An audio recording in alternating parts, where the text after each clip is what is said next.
Kaizen, c'est un mot qui résonne pas mal en ce moment sur internet depuis la vidéo d'Inoxtag. Pour ceux qui veulent le savoir, c'est un mot japonais qui vient de Kai, le changement, et Zen qui veut dire s'améliorer. Donc Kaizen ensemble, ça veut dire l'idée de changer au fur et à mesure pour améliorer les choses et arriver vers quelque chose qui est meilleur. C'est après la Seconde Guerre mondiale, dans un Japon dévasté, que les entreprises se sont réunies pour justement créer cette philosophie. L'idée du Kaizen, qui a été notamment fait par Toyota, c'était de créer des produits qui s'amélioraient au fur et à mesure du temps.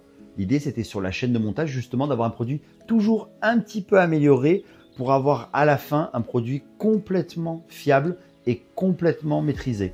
Et c'est grâce à ça que les entreprises japonaises ont réussi à s'imposer après la Seconde Guerre mondiale. Donc, cette philosophie, rapprochée à la vie au quotidien, c'est l'idée un petit peu de s'améliorer petit à petit, par petits pas, pour arriver vers un objectif, vers le fait d'être meilleur. Donc, c'est quoi cette philosophie Kaizen au quotidien? Kaizen, c'est d'abord 3 principes.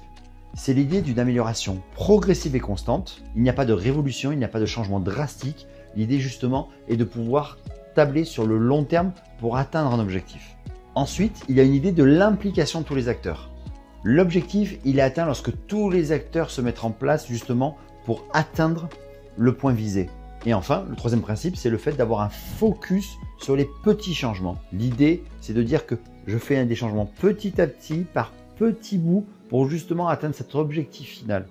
C'est un peu la philosophie qu'a développée dans Atomic Habits James Clear.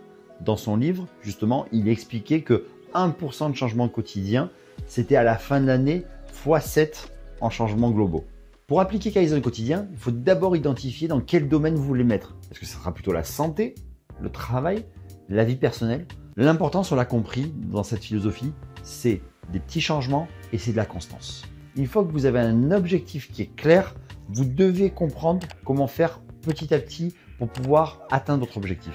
Par exemple, si vous avez envie d'apprendre un instrument de musique, c'est parce que vous serez en capacité de jouer d'un instrument tous les jours pendant 15-20 minutes que vous allez créer les réflexes musculaires qui permettront de pouvoir améliorer votre jeu, améliorer votre écoute, améliorer votre compréhension de votre instrument. C'est pas en faisant une grosse session le week-end de 4-5 heures que vous serez en mesure de jouer d'un instrument. C'est parce que vous l'apprendrez quotidiennement, que vous serez impliqué constamment dans cet apprentissage, que vous pourrez jouer d'un instrument.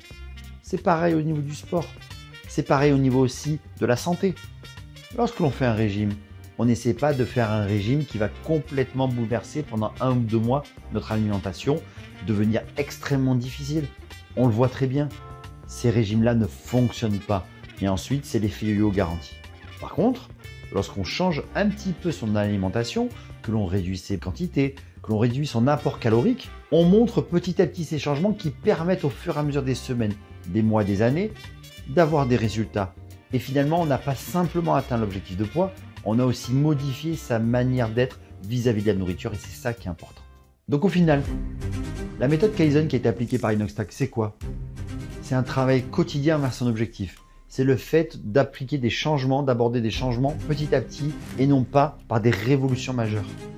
Il n'a pas réussi à monter l'Everest parce que 2 mois avant, il s'était mis à fond dans la musculation, à fond dans l'escalade.